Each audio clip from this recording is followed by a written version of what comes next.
नमस्कार। नुकतीच बार्शी विधानसभा मतदारसंघाची मतदान प्रक्रिया शांततेत पार पडलेली आहे।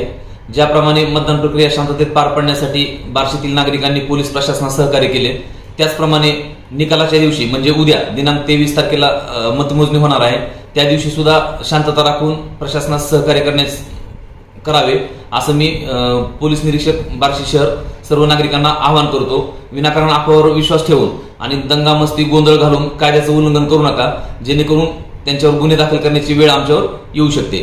तरी सर्व नागरिकांनी ज्या पद्धतीनं मतदानाच्या दिवशी शांतता राखली, त्याच पद्धतीनं निकालाच्या दिवशी पण शांतता राखावी असं मी आवाहन करतो। धन्यवाद।